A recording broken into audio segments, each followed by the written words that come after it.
नमस्कार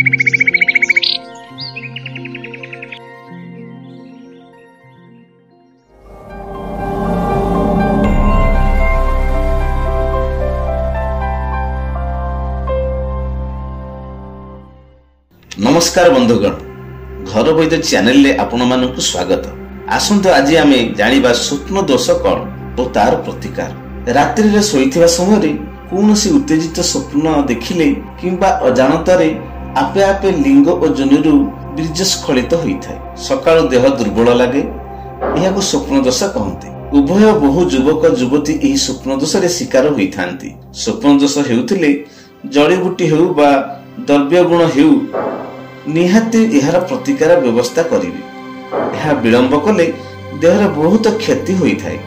साधारण हिसाब रु जणा जायछि जने पुरुषर एक मासरे जेतिकी शुक्र क्षय हुए थरे स्वप्न दोष रे सेतिकी क्षय हुए।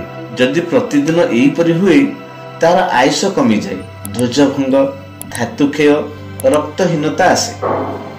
सेहि परि जने युवती किंबा स्त्रीर जदि स्वप्न दोष हुए 10 थर पुरुष सहित सहवास पर जेतिकी रज क्षय हुए और शरीर पीड़ा हुए ताठर बेसी पीड़ा अनुभूत हुए।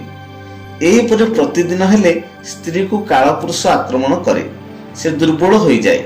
श्वेत प्रदर, धातु क्षय, श्वेत स्राव, छाती थरिबा बहुविध स्त्री रोग देखा जाए। एणु स्वप्न दोष हेले शीघ्र एहार प्रतिकार करिवे। तेबे एमिति स्वप्न दोषर प्रतिकार पई आयुर्वेदिक औषध कौन रही आसंतु जानिबा।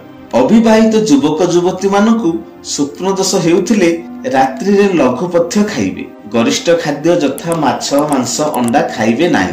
पवित्र बिछुनारे हाथ मुह धोई इष्ट देवंकु ध्यान करी शयन करिबे। काम चिंता न करी साधु प्रसंग बा पुराण प्रसंग चिंता करिबे। सबु बेले कड़माडी सोइबाकु चेष्टा करिबे। द्वितीय रे कदम्ब पत्र रस, डिंबिरी रस सहित मिसाई सोइबा पूर्वरु सेवन करी सोइले साधारण स्वप्न दोष हुए नाही।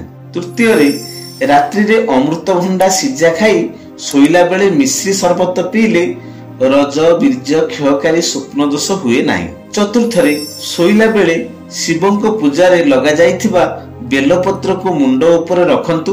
गोटे त्रिशाखा बेलपत्र चुबाई खाई दियंतु।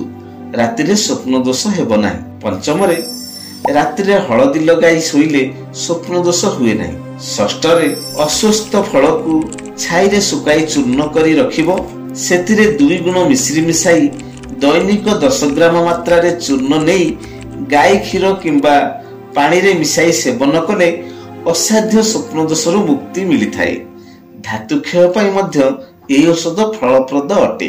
सप्तम रे ताळमूली, अकरकरा, जायफल, नागेश्वर एवं बाल शिमुली कंदा, छोट शिमुली गछर मूल एही सब को खरारे सुकाई चूर्ण करी रखिबे। एही चूर्ण को 5 रु 10 ग्राम लेखाए 2 थर क्षीर रे मिसाई खाइबे। इथिरे धातु क्षय, स्वप्न दोष, परिस्रा रे धातु जाउथिले निश्चित भल होई जाए। अष्टम रे लाजगुड़ी पत्रर रस 2 चामच मिश्री गुंड मिसाई नियमित किछि दिन सेवन कले मेह, प्रमेह, धातु दोष, स्वप्न दोष, ध्वज भंग इत्यादि रोगर मुक्ति मिली थाए।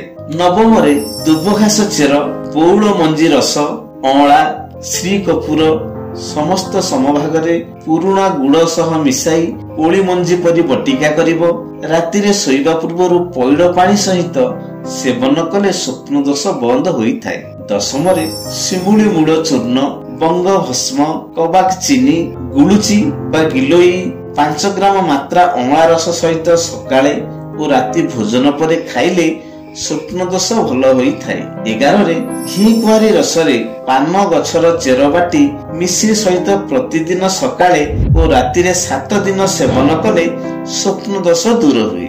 एथिरे कुहा जाइथिबा औषध मध्यरु जेकोसी गोटिए औषध व्यवहार करिवे निश्चित रूपे स्वप्न दोष समस्या मुक्ति पाइबे। आम चैनल ए वीडियो गुड़िक भल लागुथिले निश्चय सब्सक्राइब करिवे। धन्यवाद।